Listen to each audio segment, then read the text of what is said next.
Gloire au Seigneur, shalom à tous.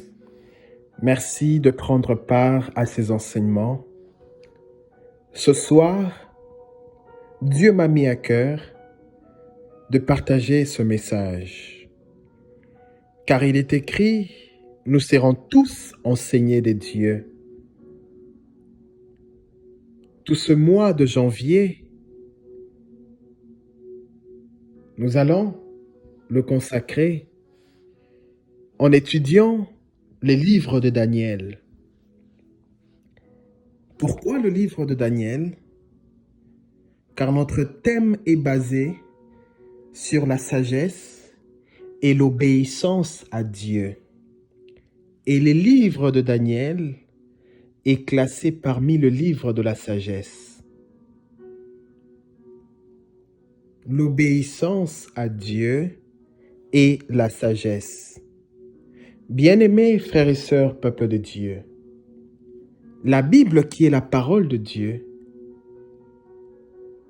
elle peut devenir un livre rempli de vie si tu acceptes d'avoir un cœur enseignable.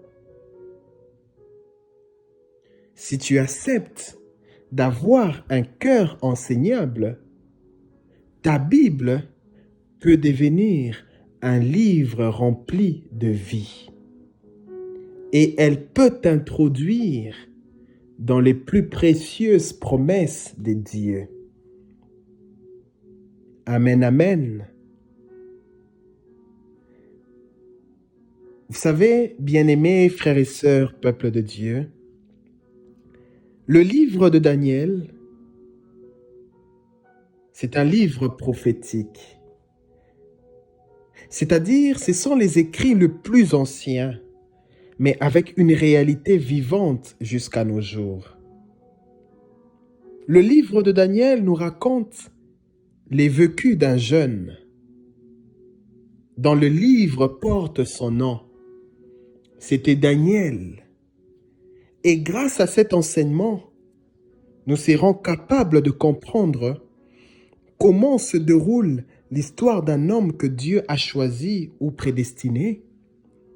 Mais nous serons aussi capables de comprendre comment se déroule la vie au quotidien d'un croyant dans le monde ou l'environnement auquel il vit. On nous révèle que Daniel va arriver comme un exilé en Babylone. Et cela va se passer au début du 6e siècle. Daniel et ses 3 compagnons vont quitter leur terre natale.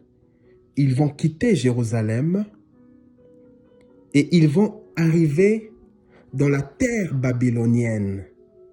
Et les 3 compagnons de Daniel, il y avait Anania, il y avait Michel et il y avait Azaria. Daniel et ses 3 amis, ils arrivent en Babylone. Mais ils arrivent en Babylone comme des exilés. Et certainement, il y a plusieurs personnes qui vont se poser la question, mais c'est qui un exilé? Pourquoi Daniel devait quitter sa terre natale?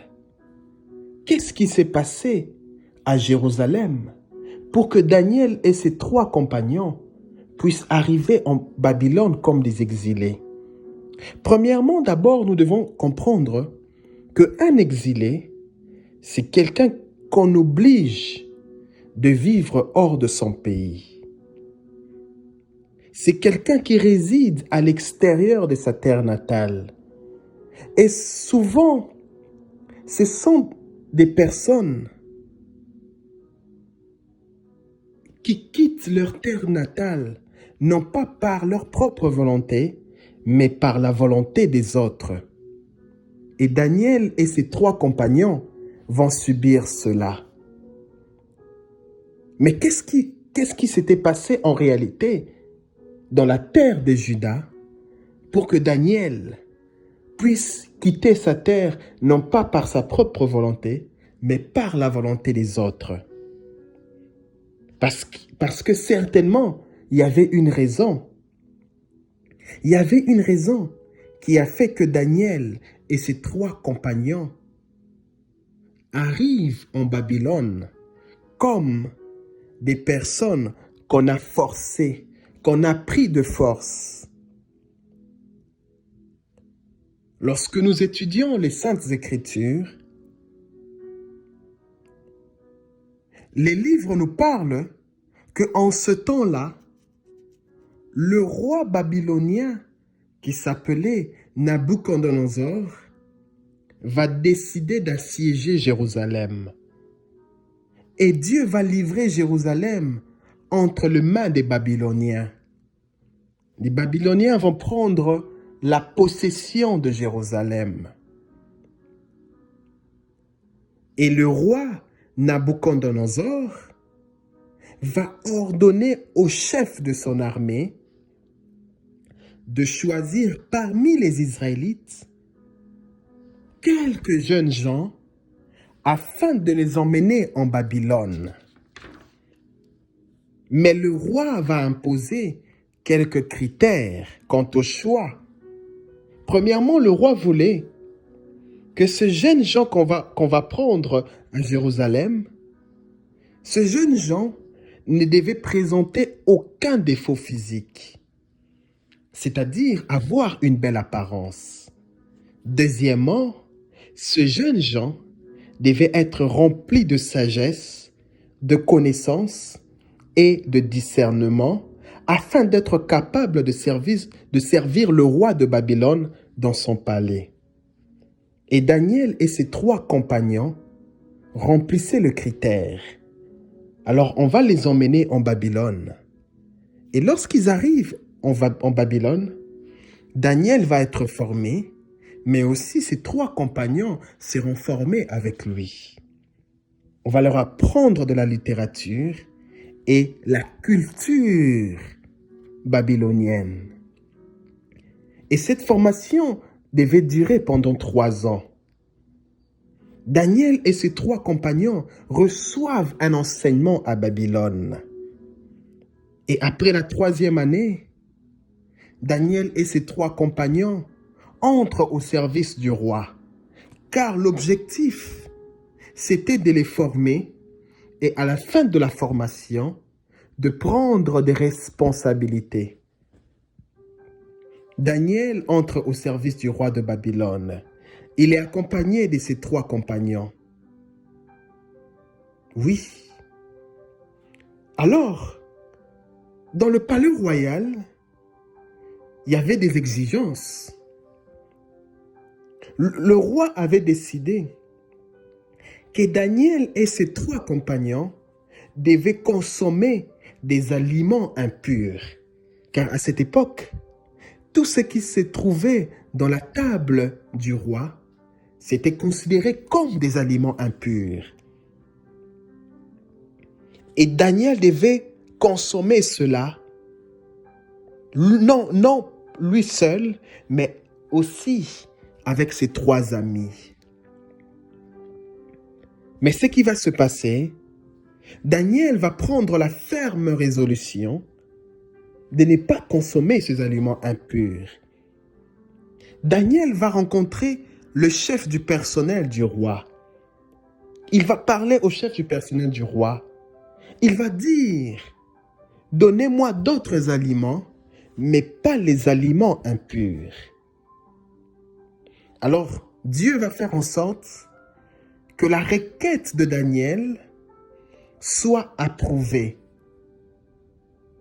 Et Daniel ne mangeait pas les aliments impurs de la table du roi. Mais ses 3 compagnons, eux, ils pouvaient consommer cela. Mais on nous révèle que malgré que Daniel ne mangeait pas ces aliments royaux, mais il avait toujours une meilleure apparence. Il avait toujours une bonne mine.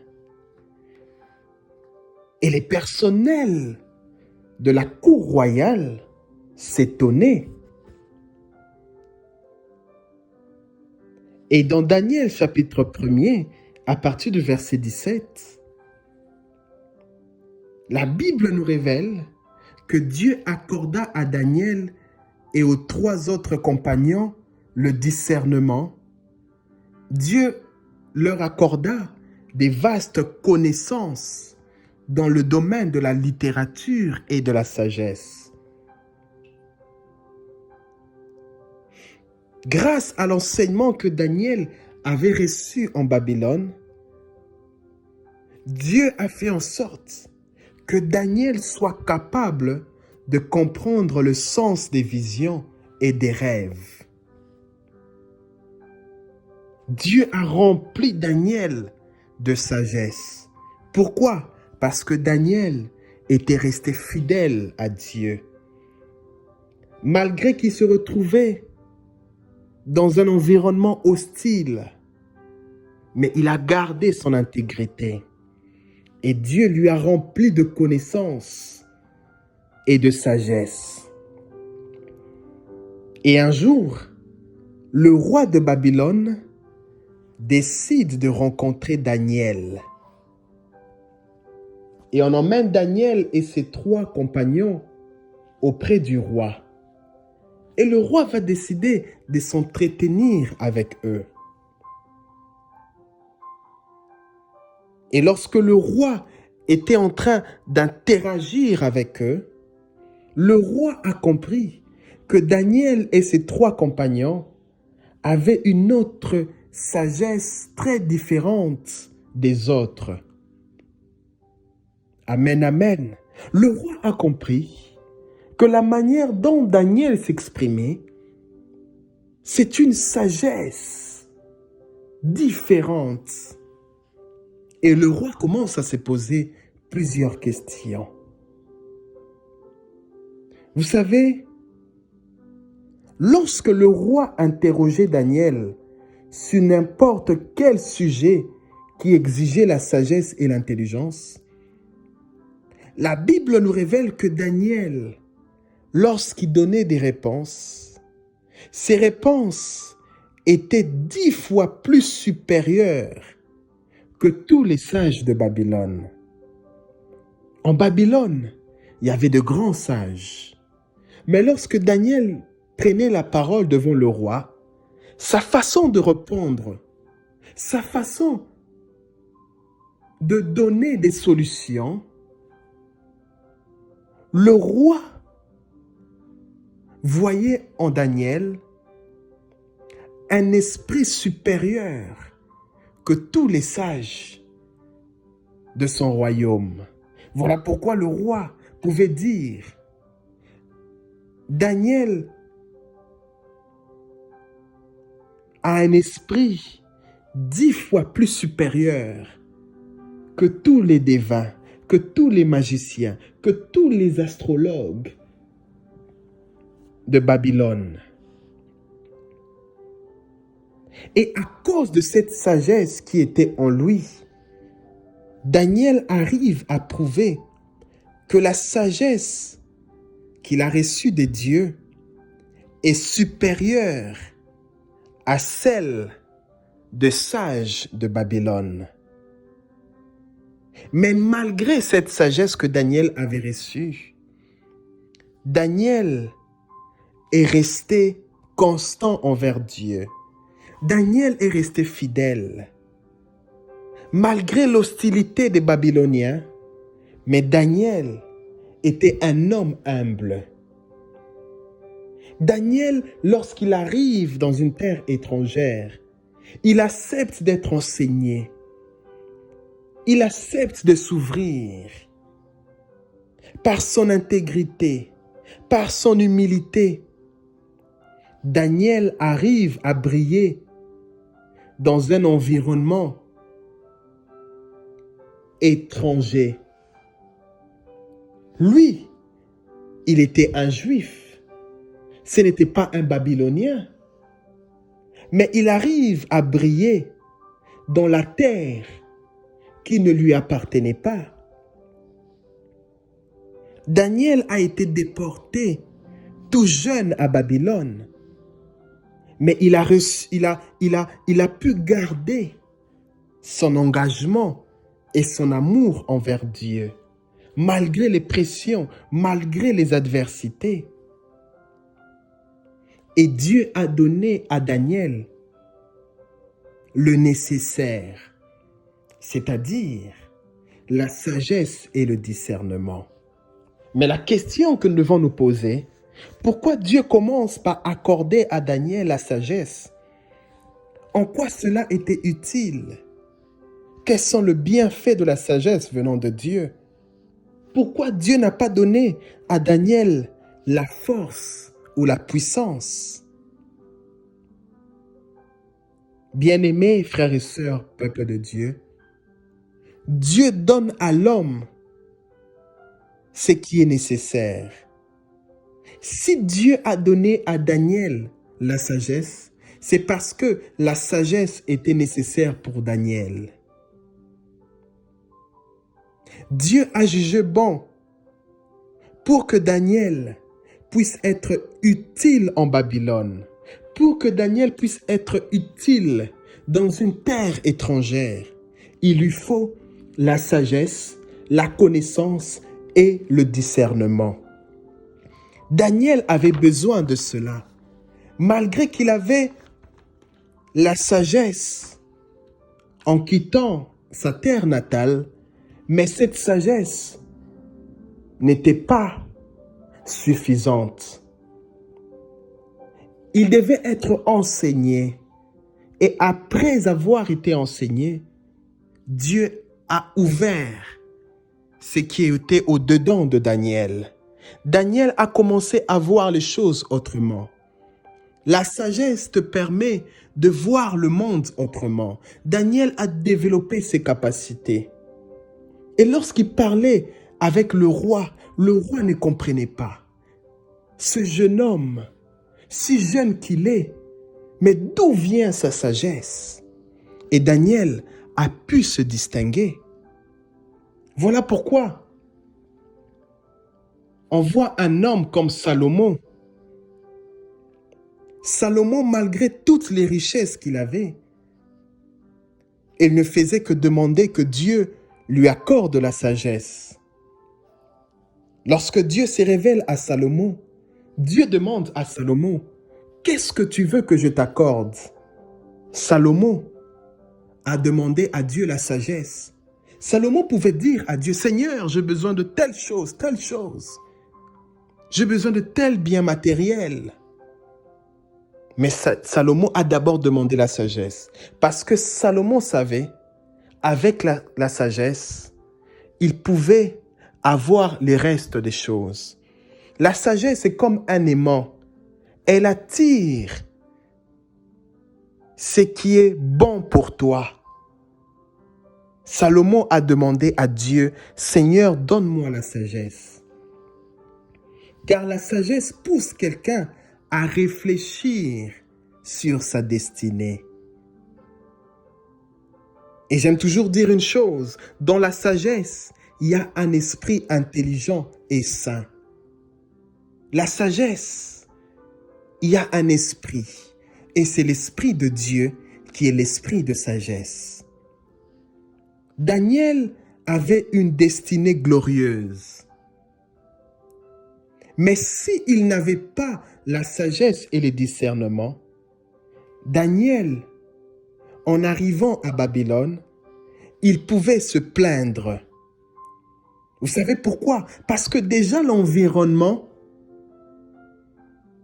ne lui permettait pas d'avoir une large vision sur ce qu'il voulait devenir. Daniel, c'était un homme qui craignait Dieu. Déjà l'environnement était en sa défaveur. Mais parce qu'il avait la sagesse et le discernement, il a pu comprendre que c'était la volonté de Dieu. Il a accepté cela et il a gardé son calme et Dieu a fait de lui un héros. La sagesse est primordiale pour tous. Dieu nous attend vers des grandes responsabilités. Dieu nous attend vers le hauteur. Mais nous devons demander à Dieu de nous donner la sagesse. Tous ceux-là qui ont connu Daniel ne pouvaient jamais croire qu'un jour Daniel pouvait devenir la deuxième personnalité en Babylone. Qui pouvait croire cela? Voyez comment la sagesse lui a ouvert un nouveau chemin. Voilà pourquoi il ne faut jamais hésiter à demander à Dieu la sagesse. Dans Jacques chapitre 1er, à partir du verset 5, il est écrit ceci: si quelqu'un manque de la sagesse, qu'il la demande à Dieu, et Dieu lui accordera la sagesse, car Dieu donne à tous. Et lorsque tu demandes à Dieu la sagesse, ne doute pas, n'hésite pas, crois que Dieu peut te l'accorder. Et c'est cette sagesse qui a aidé Daniel à développer ses capacités. Dieu avait mis des capacités en Daniel, mais Daniel devait développer cela. Et c'est grâce à la sagesse qu'il a pu développer toutes ces dons que Dieu avait mis au-dedans de lui. Bien-aimés frères et sœurs, peuple de Dieu, j'aimerais dire ceci: aucun homme ne peut recevoir la sagesse sans que Dieu ne l'accorde. Oui, aucun homme ne peut recevoir la sagesse sans que Dieu ne l'accorde. Salomon a dit ceci: j'ai prié, l'intelligence m'a été donnée. J'ai supplié Dieu et l'esprit de sagesse est venu sur moi. Oui, la sagesse, il faut la demander à Dieu. Et j'ai compris une chose.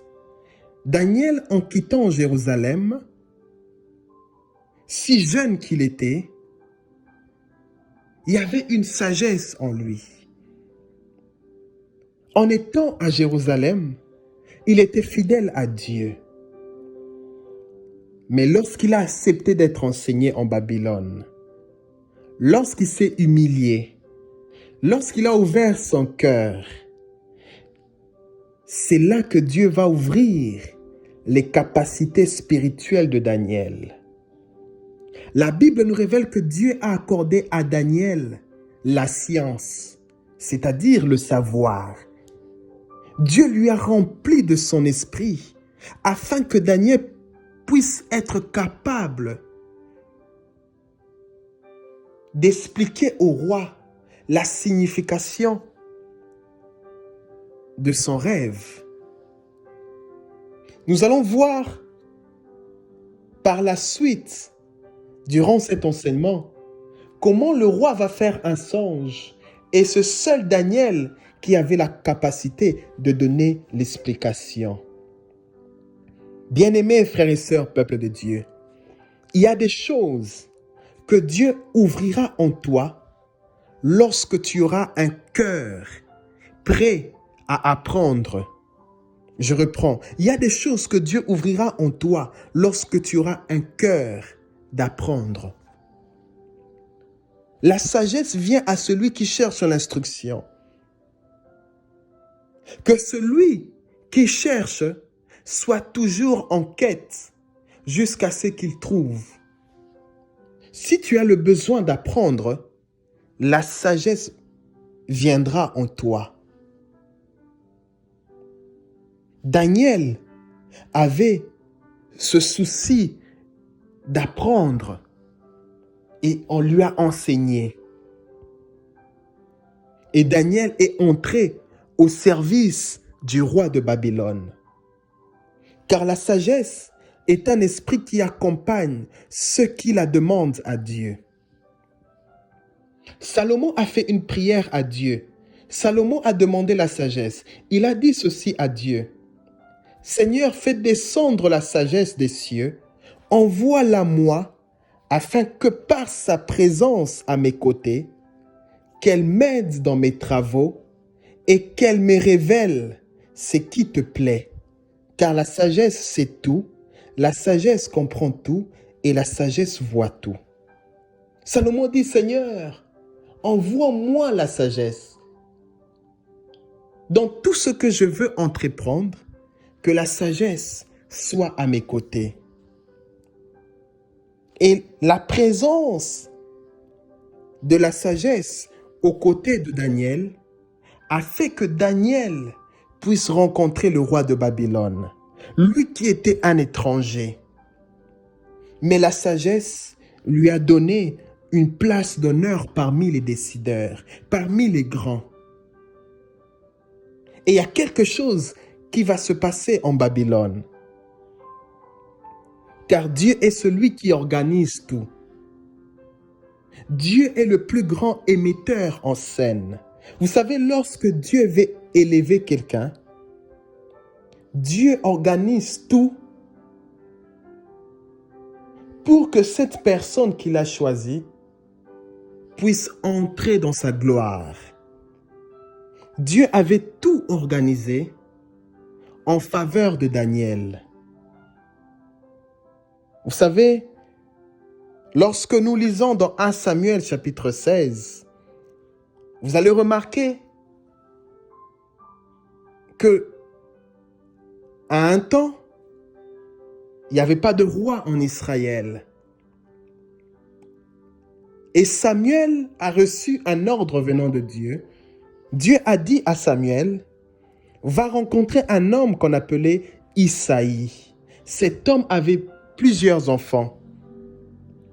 Et Samuel a demandé à ses pères de faire venir tous ses fils. Mais parmi ses fils, il y avait un jeune qu'on appelait David. Mais David était allé paître les brebis à la brousse.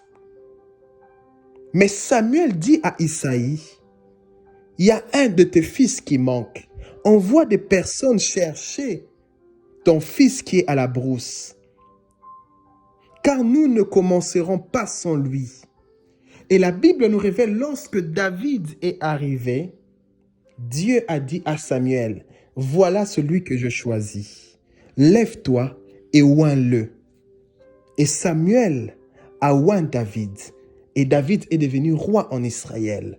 Depuis ce jour-là, l'Esprit de Dieu a saisi David. Dieu avait tout organisé. Malgré l'absence de David, mais on est allé chercher David. Et David est devenu roi en Israël. Et revenons à notre enseignement de Daniel. Alors, il y a quelque chose qui va se passer en Babylone. Dieu va envoyer pendant la nuit un rêve au roi Nabuchodonosor. Et le roi va être troublé. Le roi va perdre le sommeil. Il eut l'esprit agité. Alors le roi de Babylone va convoquer tout le sage de Babylone. Il va appeler les devins, il va appeler les magiciens, il va appeler les astrologues, il va appeler les sorciers de Babylone, afin que tous puissent lui raconter la signification du rêve qu'il a eu à faire la nuit. Et lorsque tous les sages de Babylone arrivent devant le roi leur dit, « J'ai fait un rêve qui m'a beaucoup troublé pendant la nuit, et j'aimerais comprendre la signification de ce rêve. » Et tout le sage de Babylone, personne n'a été capable de donner l'explication au roi. Et dans Daniel chapitre 2, à partir du verset 4 jusqu'au verset 13, Daniel chapitre 2, à partir du verset 4 jusqu'au verset 13, la Bible nous révèle que les astrologues vont répondre au roi que le roi vive pour toujours, que le roi dise le rêve à ses serviteurs et nous en ferons connaître l'interprétation. Et le roi répondit aux astrologues, « Voici ma décision. Si vous ne me révélez pas le rêve et son interprétation, vous serez mis en pièces et vos maisons seront transformées en tas d'ordures. Si au contraire, vous me faites connaître le rêve et son interprétation, vous recevrez de moi des cadeaux, des récompenses et des grands honneurs. Alors faites-moi connaître le rêve et son interprétation. » Mais tous les sages de Babylone ont dit au roi, « Aucun être humain sur la terre n'est capable de faire ce que tu exiges. D'ailleurs, aucun roi, même grand ou puissant, n'a jamais demandé une chose pareille à un devin ou à un magicien ou à un astrologue. Ce que tu exiges est vraiment difficile. Personne ne peut donner la réponse, sinon les dieux. Mais ils n'habitent pas parmi les êtres humains. » Alors, la Bible nous révèle que le roi va être irrité. Le roi va développer une très violente colère et il ordonne qu'on puisse mettre à mort tous les sages de Babylone. Et cette sentence va être publiée. On devait exécuter tous les sages. Et parce que Daniel aussi et ses 3 compagnons, ils étaient considérés comme des sages en Babylone, on va décider aussi de leur faire mourir. Et Daniel va apprendre cela. La sentence du roi va être publiée. On devait tous leur tuer. Mais ce qui va faire la différence, c'est parce que Daniel avait la sagesse venant de Dieu. C'est ce qui va lui distinguer et le mettre hors de danger. Il fallait qu'il y ait quelqu'un pour aider le roi. Le roi était troublé. Qui devait aider le roi? Qui avait cette sagesse de donner la signification au rêve du roi? Daniel et ses 3 compagnons vont être hors du danger. Vous savez pourquoi? Parce que Daniel a pu découvrir le secret. Qu'est-ce qui a fait que lorsque Daniel a appris la nouvelle qu'on devait tous leur tuer, qu'est-ce qui a fait que Daniel puisse consulter Dieu? C'est l'esprit de sagesse en lui. L'esprit de sagesse te permettra de trouver une solution là où plusieurs n'ont pas de solution. Tous les sages, personne ne pouvait donner une solution. Mais la sagesse en Daniel a emmené Daniel dans la présence de Dieu. Daniel va se décider de chercher le Seigneur. Bien-aimés frères et sœurs, peuple de Dieu, j'aimerais dire une chose ce soir. Et retenez cela. Il est souvent difficile qu'un homme qui a la sagesse puisse commettre le mal. Mais très souvent, il est facile qu'un homme sage soit confronté à des dures épreuves. Oui, un homme sage, c'est difficile qu'il puisse commettre le mal parce qu'il est conduit par la sagesse. Mais très souvent, la sagesse te mettra dans des épreuves. Lorsque la sagesse vient en toi, au début, elle agit de manière indirecte. C'est-à-dire, elle t'emmène d'abord la peur, la crainte. L'objectif, c'est de te pousser, malgré ta sagesse, de te pousser à t'orienter ou à aller vers le Seigneur. Elle te pousse à avoir confiance en Dieu. Daniel était un sage, mais il n'a pas vu sa sagesse.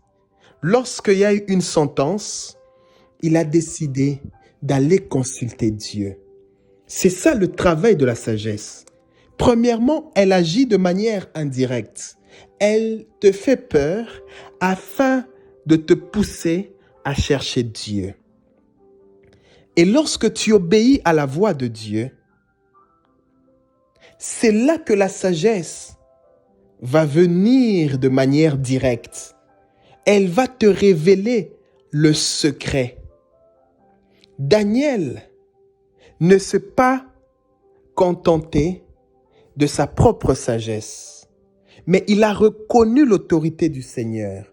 Il se dit, face à cette situation, je dois me tourner vers celui qui m'a donné cette sagesse, afin qu'il puisse me révéler le secret qui dérange le cœur du roi. Et cette nuit-là, Daniel a réuni ses 3 compagnons. Daniel a imploré la grâce de Dieu. Daniel a invoqué Dieu. Daniel a fait comprendre à Dieu que le cœur du roi est irrité, que le roi a décidé de leur faire mourir. Daniel a demandé l'intervention de son Dieu. Et dans Daniel chapitre 2, à partir du verset 19, il est écrit ceci. Et le mystère fut révélé à Daniel pendant la nuit, au cours d'une vision. Daniel reçoit la révélation dans une vision nocturne. Et il se lève et il bénit le nom de Dieu. Daniel chapitre 2, à partir du verset 19 jusqu'au verset 23. Le mystère fut révélé à Daniel pendant la nuit, au cours d'une vision. Alors Daniel s'est mis à bénir le Dieu des cieux en ce terme, bénissant le nom de Dieu depuis toujours et pour toujours, car la sagesse et la puissance lui appartiennent. Il est le maître de temps et de l'histoire. Il renverse le roi ou les établit, celui qui accorde la sagesse aux sages, qui donne le discernement aux intelligents et qui révèle ce qui est profond et caché. Il sait ce qui se cache dans le ténèbre, car la lumière est avec lui. Vers toi, Dieu de mes ancêtres, monte ma reconnaissance et ma louange. Tu m'as rempli de sagesse et de force. Maintenant, tu m'as fait connaître ce que nous t'avons demandé, en nous révélant ce qui préoccupait le roi. Dieu a révélé à Daniel la signification du rêve du roi. Et le lendemain matin, Daniel va aller rencontrer le roi. Et le roi pose la question à Daniel. Daniel, on m'a informé que tu es capable d'interpréter mon rêve. Aucun sage en Babylone n'a pu le faire. Et Daniel répond au roi, oui, roi, aucun sage, aucun devin, aucun astrologue n'a été en mesure de te faire connaître le mystère. Tu as fait un rêve et personne n'a été capable de te révéler le secret. Mais je connais dans le ciel un Dieu qui révèle le mystère le plus caché. Et Dieu me l'a révélé, non pas parce que je suis plus sage que les autres, mais Dieu l'a fait pour que tu saches ce qui arrivera dans l'avenir à Babylone. Et Daniel s'est mis à expliquer avec détail au roi la signification de son rêve. Daniel s'est mis à expliquer au roi la signification de son rêve. Et lorsque Daniel a terminé, le roi Nabuchodonosor se jeta face contre terre, rendit hommage à Daniel. Il ordonna qu'on lui présente des sacrifices et des offrandes de parfum. Puis le roi reprit et dit à Daniel, « Votre Dieu est vraiment le Dieu des dieux et le maître de rois. Lui seul révèle le mystère. Puisque tu as été capable de me révéler ce mystère, voilà ce que je ferai de toi. » Daniel a été couvert des grands honneurs. On lui a remis plusieurs honneurs. Il a été nommé gouverneur de la province de Babylone et chef suprême de tous les sages de Babylone. Sur une demande de Daniel, le roi confia aux 3 compagnons de Daniel l'administration de la province de Babylone. Amen, amen. Bien-aimés frères et sœurs, Daniel va être élevé en Babylone. Il va devenir gouverneur. La sagesse va faire de Daniel un grand parmi les grands. La sagesse va conduire Daniel au plus grand honneur. Le roi accorda à Daniel beaucoup d'honneur et il lui nomma chef de tous les sages de Babylone. Et cette bénédiction n'a pas été simplement pour Daniel. La Bible nous révèle, sur demande de Daniel, on confia aussi à ses 3 compagnons, à ses 3 amis, l'administration de Babylone. La bénédiction, elle est contagieuse. La bénédiction se contamine. Voilà pourquoi, lorsque dans un groupe, dans une famille, l'un de vous est élevé, bénis le Seigneur, car certainement, d'autres seront aussi élevés. Voilà l'enseignement que j'avais prévu ce soir. Nous devons demander à Dieu de nous donner la sagesse. La sagesse distingue l'homme. La sagesse trace une voie. Daniel a été élevé dans une terre hostile, dans une terre qui ne croyait pas en Dieu. Mais il est resté intègre, il est resté fidèle. Il a su maintenir son engagement. Il s'est ouvert.